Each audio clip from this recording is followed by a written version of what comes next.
Jadi kita lanjutkan kuliah. Kemarin itu tugas-tugas buat penjelasan, ternyata masih banyak yang tidak nyambung dengan apa yang dituliskan ya. Jadi kita mulai saja kuliahnya. Ini Bapak share screen dulu. Oke, ini ya. Jadi awal mula dari cerita fisika kuantum itu pada saat itu hukum-hukum fisika yang sudah digunakan itu tidak bisa menjelaskan fenomena-fenomena yang ditemui saat itu ya. Salah satunya adalah fenomena yang nanti disebut sebagai radiasi benda hitam. Awalnya belum disebut sebagai radiasi benda hitam ya. Itu. Nah, gejala awalnya itu dimulai dari seorang pembakar tembikar, pembuat tembikar. Jadi dia selalu selaku pembuat tembikar itu mencatat, ya, mencatat berapa suhu yang digunakan, kemudian pola perubahan suhunya. Jadi kenaikan suhu dari setiap tembikar yang dibakarnya, ini ya. Itu di Westwood, nanti bisa cek, dicari di sumber lain siapa pembakar tembikar yang mencatat perubahan suhu dari setiap pembakaran tembikar ya. Nah, si Westwood itu mencatat perubahan suhunya dan dia mendapatkan ya. Jadi mendapatkan pola radiasi terhadap frekuensi yang digunakan dia seperti ini. Jadi ada T1, ini suhu ya. Ini perubahan suhunya. Ini perubahan suhunya, ada T1, T2, T3 itu ya. Jadi setiap pembakaran dia selalu mendapatkan pola yang seperti ini.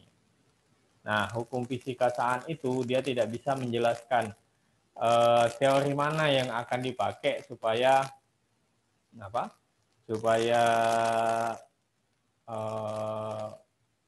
bisa menjelaskan daripada grafik ini ya. Tidak ada yang bisa menjelaskan waktu itu ya. Nah, ada beberapa usaha untuk menjelaskan ini. Contohnya itu adalah si Win dari grafik ini dia hanya mendapatkan bahwa dalam setiap kenaikan suhunya, perubahan suhu ini, setiap pola ini dia selalu mendapatkan puncak. Nah, ya. Jadi puncaknya berupa sesuatu yang konstan. Jadi untuk yang ini pasti ada puncaknya, yang ini juga sama puncaknya. Dan dia mendapatkan di sini bahwa frekuensi maksimum itu selalu bersebanding dengan suhu yang digunakan. Jadi ini frekuensi maksimumnya. Nanti jadi frekuensi maksimum itu selalu sebanding dengan suhu yang digunakan. Ya. Nah, dia selalu mendapatkan hubungan yang seperti ini ya. Jadi nu max itu sama dengan alfa T. Alfanya ini adalah sebuah konstanta ya. Nah, yang nilainya itu sebesar ini. Jadi untuk grafik yang ini mendapatkan yang ini ya. Untuk grafik yang ini juga sama ya. Nah, ini yang bisa dijelaskan oleh si Win ya. Nah, kemudian ada Stephen Boltzmann yang menggunakan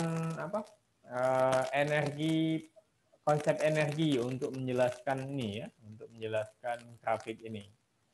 Ya, konsep energinya yaitu digunakan seperti ini ya, bahwa katanya energi yang dipancarkan untuk setiap waktu, setiap satuan luas itu adalah ini ya, R sama dengan alfa T pangkat 4. Ini hukum radiasi biasa, radiasi di termodinamika ada ya, hukum radiasinya.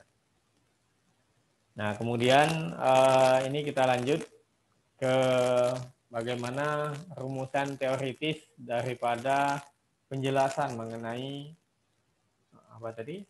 Radiasi benda hitam itu ya. Nah, katanya untuk menjelaskan yang tadi, maka didefinisikan dulu sesuatu yang disebut dengan distribusi rapat energi spektral. Ya. Nah, apa itu distribusi rapat energi spektral? Yaitu distribusi energi termal yang terkungkung dalam tiap satuan volume rongga yang disumbangkan oleh komponen spektrum tertentu. Oke, silakan bayangkan sendiri. Ya, kita ini saja ini. Jadi Bapak kasihkan poin-poinnya. Jadi bagian ini pahami distribusi rapat energi spektral ya. Ini adalah distribusi energi termal yang terkungkung dalam tiap satuan volume rongga yang disumbangkan oleh komponen spektrum tertentu. Jadi kalau misalnya ada spektrum cahaya masuk ke dalam rongga bola, nah sebaran energi termal yang masuk dalam itu yang disebut dengan distribusi rapat energi spektral ya. Nah, di sini digunakan lambang rho ya. Rho sebagai fungsi frekuensi. Ya. Nah, kalau di sini rho awal ini adalah perubahannya ya. Ini perubahannya. Oke, kemudian ada kalau tadi ada distribusi rapat energi spektral, nah sekarang ini ada fungsi distribusi rapat energi. Nah, ini ya, beda. Jadi kalau tadi ada distribusi rapat energi spektral, ini adalah fungsi distribusi rapat energi. Nah, hubungannya seperti ini, C/4 ya rho nu ya. Oke. Nah, kemudian ada cacah gelombang tegak dalam rongga yang berfrekuensi dari nu sampai nu plus d nu. Ya. Nah ini banyaknya gelombang tegak yang masuk dalam rongga tadi ya. Jadi kalau tadi ada bola terus masuk apa? Masuk cahaya di dalamnya ada jumlah spektrum distribusi energi spektrum energinya tadi di sana. Kemudian ada ini, ada N. N ini menyatakan banyaknya ragam gelombang tegak ya. Jadi cahaya sebagai gelombang jadi berosilasi di dalam bola tadi.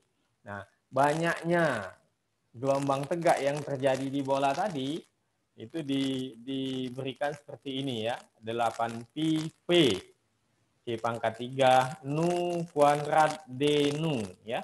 Jadi V ini volume ya, ini nu ini adalah frekuensi ya. Jadi di sini frekuensinya pakai nu, bacanya nu ya, bukan V ya. Ya, ini adalah volume. Kenapa 8pi per C⁻³ nanti kita lihat ya. Oke. Nah, ini banyaknya gelombang tegak yang terjadi di dalam rongga. Oke. Nah, kemudian untuk mendapatkan rapat energi spektral, nah, selanjutnya kita menentukan energi rata-rata tiap ragam. Nah, ini. Ya. Ini kita tentukan energi rata-rata tiap ragam. Ya. Sehingga kita peroleh rapat energi di atas tadi, rho-nya itu. Rho-nya adalah distribusi rapat energi spektral. Oke. Jadi kita dapat distribusi rapat energi spektral itu adalah rapat energi. Lihat saja rapat energi ya. Kalau rapat energi itu sama dengan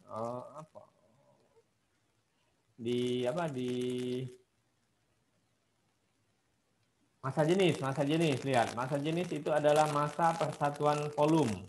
Ya, kalau rapat energi artinya apa?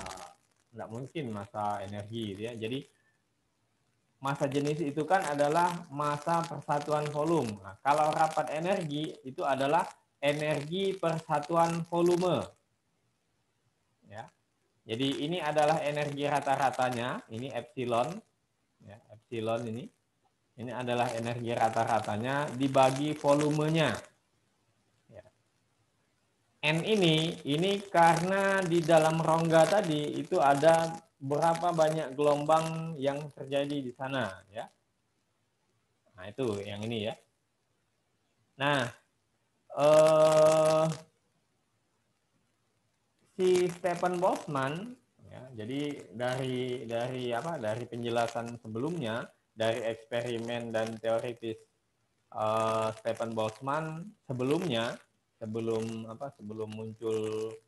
muncul gejala radiasi benda hitam ini, bahwa si Stephen Boltzmann sudah mendapatkan bahwa energi rata-rata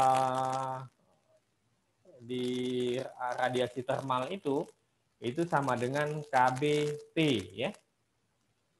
Nah, sama dengan KBT. Jadi si Stephen Boltzmann mendapatkan distribusi rapat energi rapat energi spektral yang ada di dalam rongga tadi itu langsung saja karena apa ini? Karena energi rata-ratanya adalah KBT, maka dia peroleh rumusannya seperti ini. 8pi KBT C pangkat per C pangkat 3 Nu kuadrat dnu, ya.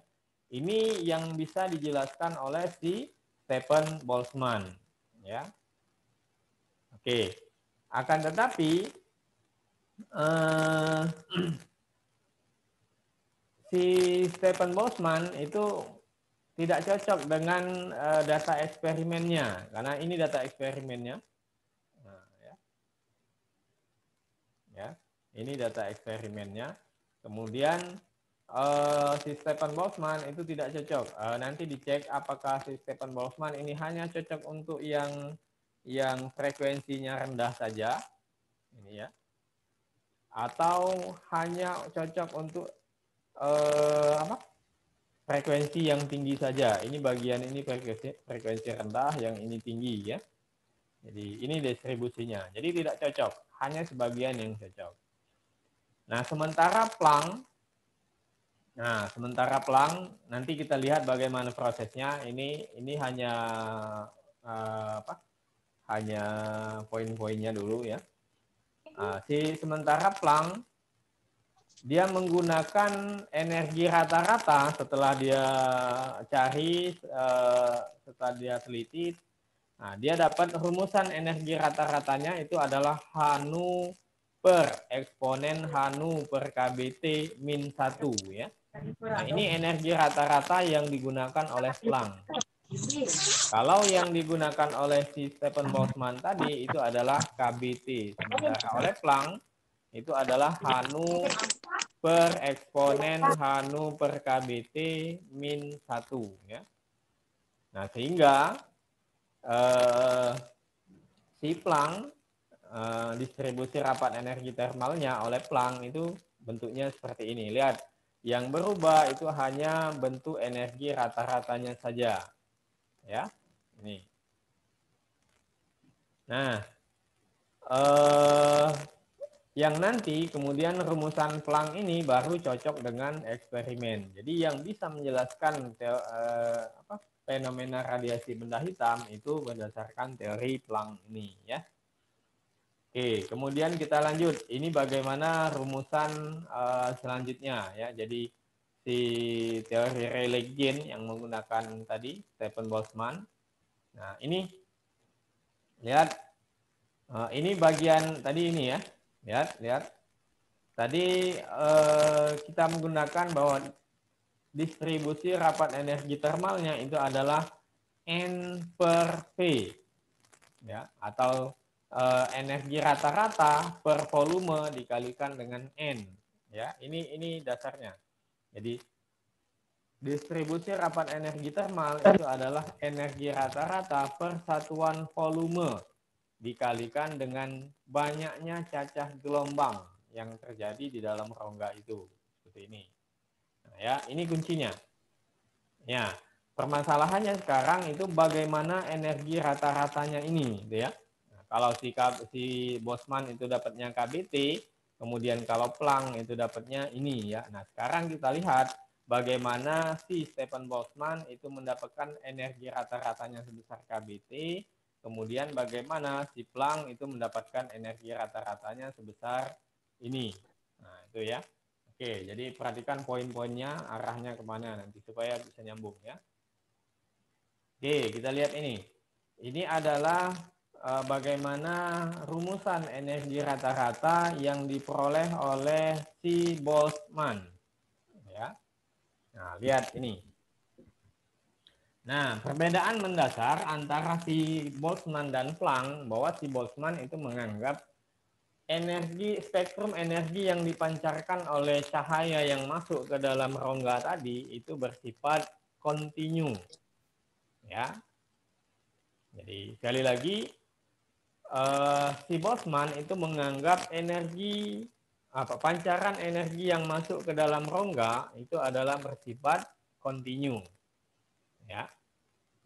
Kalau secara matematis itu terlihat dari operator integral ini ya. Jadi integral itu menyatakan somasi jumlahan untuk sesuatu yang kontinu, yang berlanjut, tidak putus-putus ya. Oke. Nah, energi rata-rata ya ini pada dasarnya sama dengan kita mencari nilai rata-rata dari suatu data, itu sama saja ya. Jadi kalau ada data mahasiswa yang bernilai 70 ada 5, mahasiswa yang bernilai 20 ada 3, mahasiswa yang bernilai 20 ada 2. Nah, rata-rata nilainya kan adalah F dikalikan dengan berapa banyak kemunculan datanya dibagi semua mahasiswanya itu ya. Nah, ini sama, prinsipnya sama seperti itu. Jadi maksudnya tidak usah bingung nanti dengan kok rata-ratanya seperti ini ya. Jadi konsep dasarnya tetap bahwa frekuensi dikalikan nilainya dibagikan dengan jumlah frekuensinya. Ini ya. Oke, ini. Jadi energi rata-ratanya adalah energi dikalikan probabilitas atau kemungkinan ya. Kemungkinan atau di sini disebut dengan fungsi distribusi Boltzmann. Nah, ya. Jadi energi yang muncul dikalikan dengan fungsi distribusi Boltzmann. Jadi fungsi distribusi itu kan menyatakan kemungkinan ya, kemungkinan sebuah nilai itu akan muncul. Nah, ini. Jadi energi yang muncul dikalikan dengan kemungkinan energi yang muncul dibagi semua kemungkinan yang muncul. Nah, ini. Ya. Nah, karena si Boltzmann itu menggunakan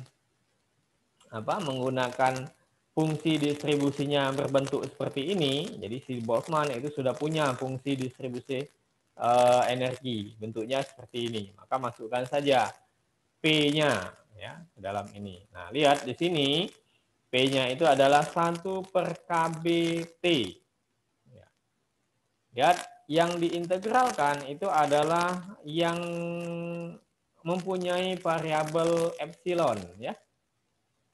Yang mempunyai variabel epsilon. Nah, jadi kalau dilihat di sini, yang punya variabel epsilon itu bagian eksponennya saja. Nih ya, ini bagian eksponennya saja. Nah, artinya kalau ini kita masukkan ke dalam integral ini, maka 1/kBT-nya dengan sendiri akan saling menghilangkan. Ya. Nah, tinggallah yang ini. Jadi perhatikan yang berubah. Ini epsilon tetap, kemudian P epsilon itu adalah ini, di bawah juga ada sama. Nah, ini ya. Jadi ini kenapa tidak dihapus, tidak dihapus? Ya, karena ini integralnya terhadap epsilon dan eksponen ini punya variabel epsilon ya. Jadi diintegralkan dulu semua. Nah, nanti silakan ikuti ini. Nah, silakan ikut ini untuk untuk membuktikan ya, untuk membuktikan bahwa energi rata-ratanya itu hasilnya itu adalah KBT ya. Jadi catat tugasnya itu adalah membuktikan bahwa energi rata-rata dari Stephen Boltzmann itu adalah KBT. Itu tugas yang pertama ya. Oke, catat. Nah, itu ya. Itu tugas yang pertama. Nah, jadi si Boltzmann mendapatkan energi rata-ratanya adalah KBT. Nah, jadi KBT tadi dimasukkan ke dalam fungsi distribusi radiasi termalnya, nah, maka bentuknya adalah yang ini tadi. Mana tadi?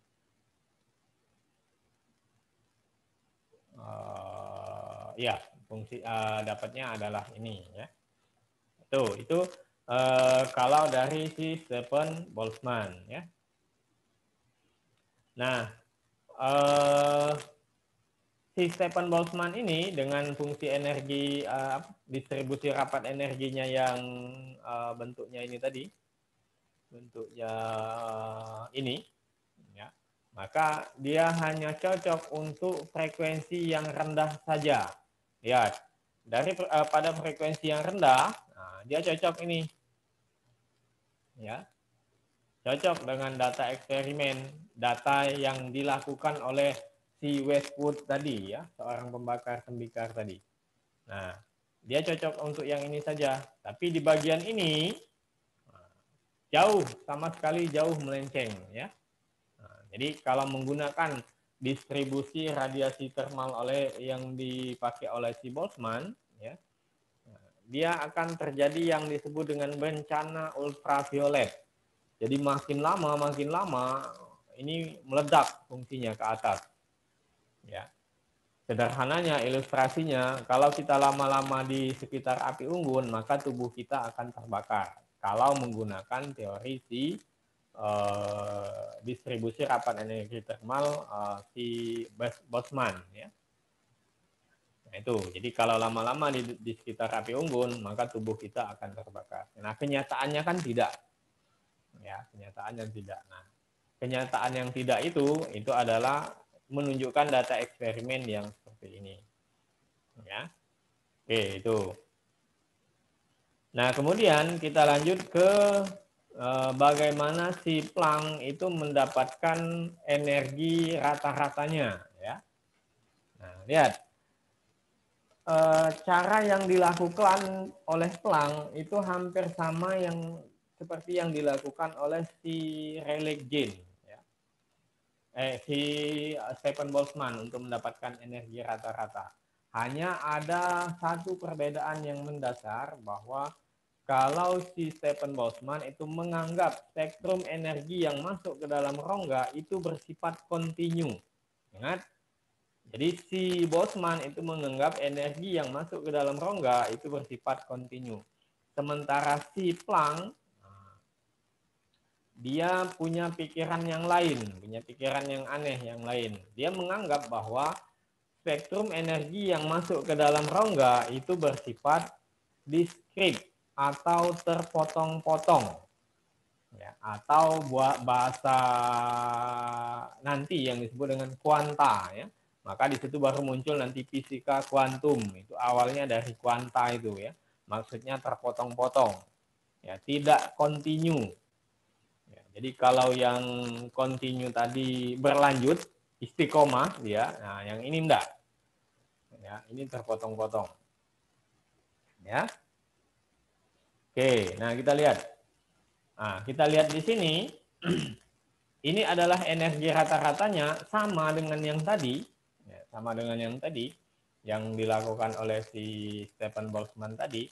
Nah, kalau si Stephen Boltzmann itu menggunakan operator integral, ya, untuk menjumlahkan semua energi yang tadi yang masuk. Karena kenapa pakai integral? Karena fungsi yang energi yang masuk ke dalam rongga itu bersifat kontinu.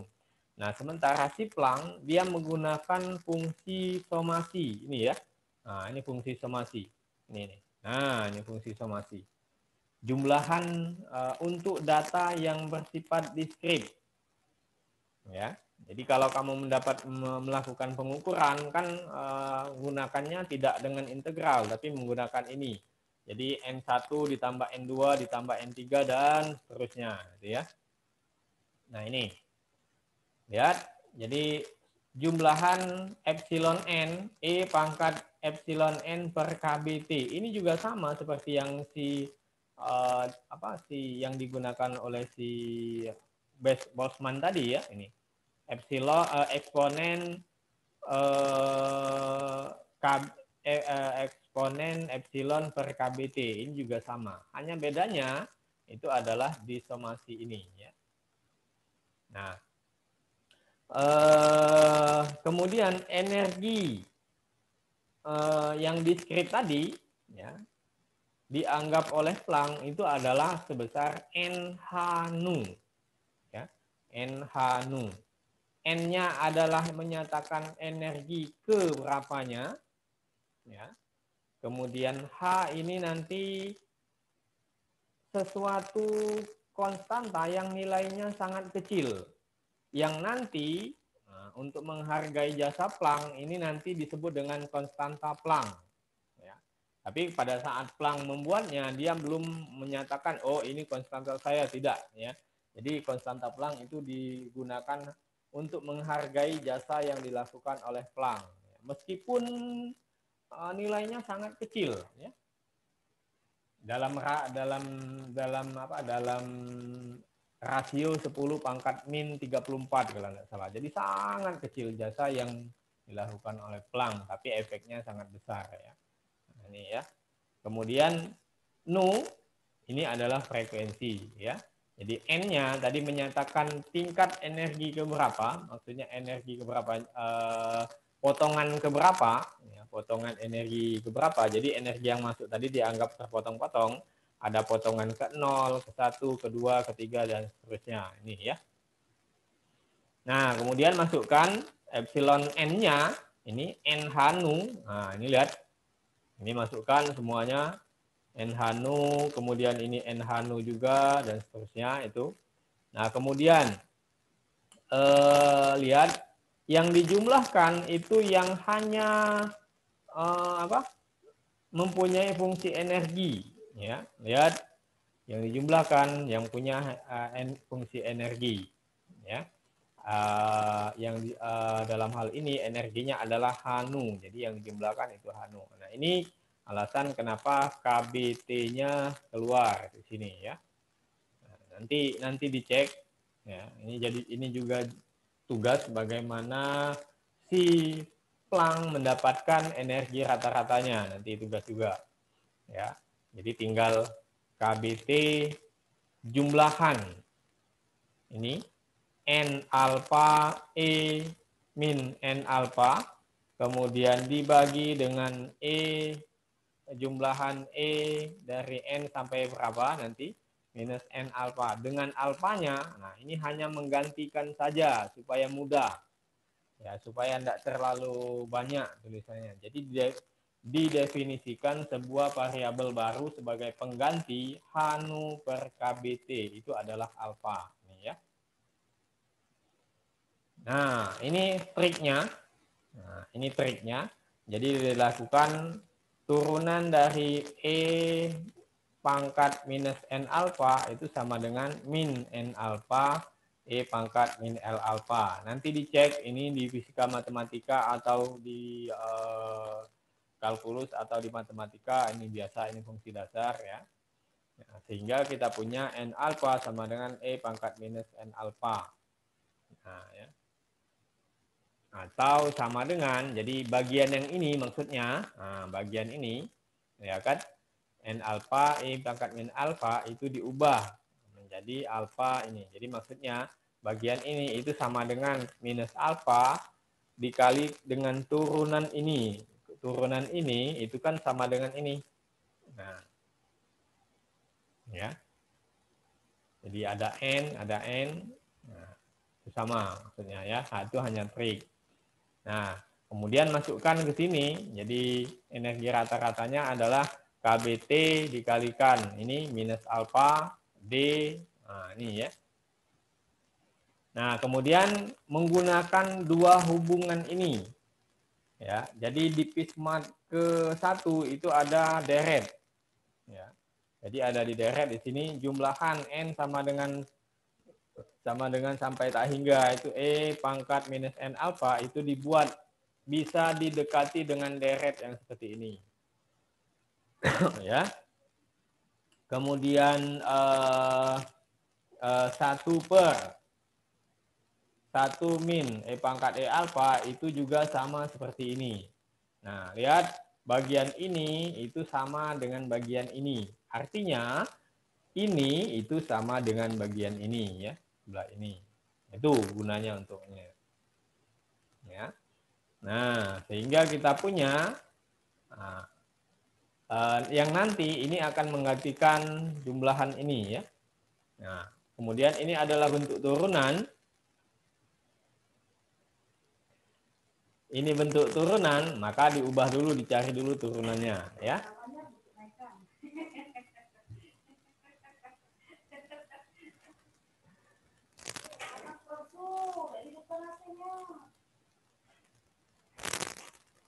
Oke, kita lanjut.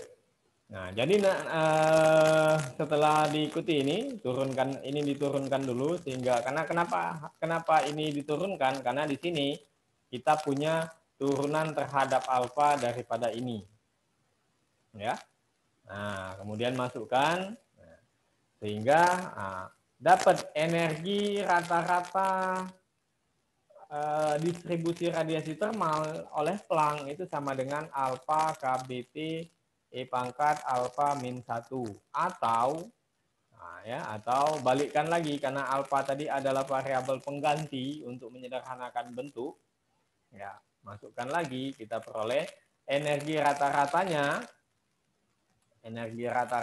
itu adalah Hanu per eksponen Hanu per KBT min 1. Nah, ini ya. Nah, lihat. Energi rata-rata yang digunakan oleh Planck, ya, energi rata-rata yang digunakan oleh Planck itu sama dengan bisa digunakan untuk menjelaskan grafiknya. Lihat, kalau frekuensinya itu menuju 0, ya, kalau frekuensinya itu menuju 0, ini lihat, ya, kalau energinya itu menuju 0, maka dia diperoleh nilainya itu mendekati KBT yang sama dengan energi rata-rata si Stefan Boltzmann ya. Tapi kalau energi frekuensinya menuju tak hingga, maka ini itu menghasilkan 0 yang sama dengan grafik ini. Grafik yang di atas ini. Jadi kalau frekuensinya sangat besar sekali, maka si energi rata-rata yang menyumbang zero ini dia akan mendekati 0 ini ya. Nah, itulah yang bisa menjelaskan data eksperimen si Westwood tadi itu adalah si Planck ya. Maka yang digunakan untuk menjelaskan teori radiasi benda hitam itu adalah si Planck itu ya. Ini. Oke, sampai sini ada yang tanya?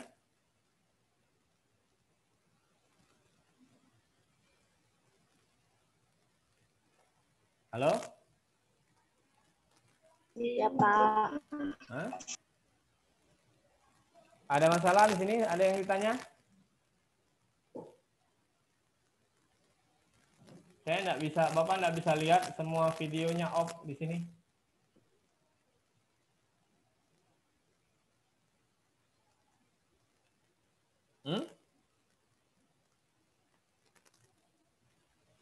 Apa bisa dengar? Bisa, Bisa, Pak. Pak. Pak. Ya. Bisa, Pak. Bisa, Pak.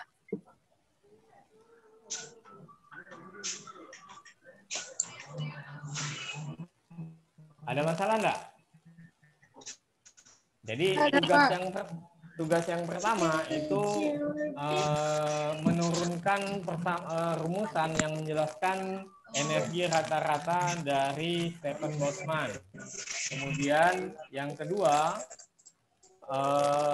menurunkan rumusan energi rata-rata dari Planck, ya. Itu yang pertama. Nanti silakan buat di Google Drive, nanti linknya baru pastikan kumpul di tugasnya, ya. Jadi Bapak siapkan tugasnya, nanti kumpul di sana, ya. Oke.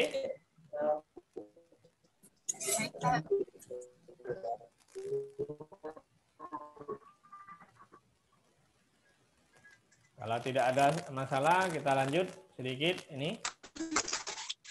Nah, ini beberapa implikasi daripada teori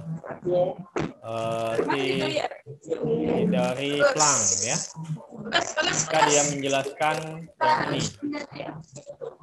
Nah, jadi kalau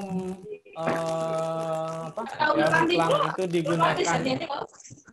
digunakan untuk menjelaskan bandul seperti ini, maka energi yang dihasilkannya itu sangat kecil sekali. Jadi maksudnya ketika rumusan kuantum itu kita gunakan untuk menjelaskan fenomena-fenomena fisika yang makro, yang besar, yang bisa kita lihat kasat mata, maka hasilnya sulit untuk dideteksi, ya. Karena ketelitiannya itu sampai 10⁻⁻28. Nah, begitu juga ketika rumusan-rumusan fisika klasik yang digunakan untuk menjelaskan fenomena-fenomena makro digunakan untuk menjelaskan yang tadi subatomik, yang kecil-kecil, yang kuantum tadi, maka tidak bisa menjelaskan juga. Seperti itu. Artinya, nah, tinggal kita mau menjelaskan sesuatu itu menggunakan apa, gitu ya. Kalau untuk menjelaskan fisika-fisika yang makro, maka kita biasanya menggunakan rumusan-rumusan yang digunakan oleh teori-teori Newton, ya. Kemudian kalau yang kecil-kecil itu biasanya menggunakan teori-teori kuantum, itu ya. Nah, itu implikasinya. Oke, nah ini sebagai tambahan nanti bagaimana memperoleh, tadi di atas ada ragam cacah gelombang, gitu kan? Ragam cacah gelombang. Nah, ini adalah bagaimana mendapatkan n per berapa tadi, ya. Nah, ini ragam cacah gelombang. Nanti silakan saja, karena di Pisman itu juga sudah diajarkan tentang diferensial parsial, ya, ragam cacah gelombang, sehingga nanti nah, ini tujuannya adalah mendapatkan n per, nah ini tadi, ya. Nah, kenapa bisa dapat 8 pi nu kuadrat per c pangkat 3, itu yang di atas tadi, ya. Oke, ada masalah? Ada masalah?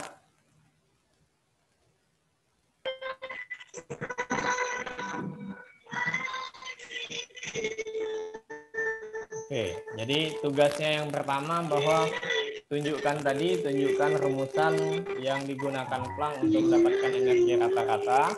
Kemudian yang kedua, tunjukkan rumusan yang digunakan oleh Stephen Boltzmann untuk mendapatkan energi rata-rata.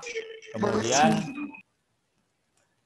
tambahan satu lagi, nah, ini kerjakan, ini pertanyaan analisis nomor 2, ya. Nah, ini nomor 2. Jadi ada tabel, lengkapi energi rata-ratanya, kemudian apa yang diminta di sini, ya. Nih. Jadi kalau frekuensinya berapa, energinya berapa, gitu ya, KBT-nya dan seterusnya. Nanti lengkapi yang ini. Jadi ada 3 tugasnya, ya. Buat di Google Drive, nanti linknya itu yang dikumpulkan ke tugasnya di e-learning. Oke, ada masalah?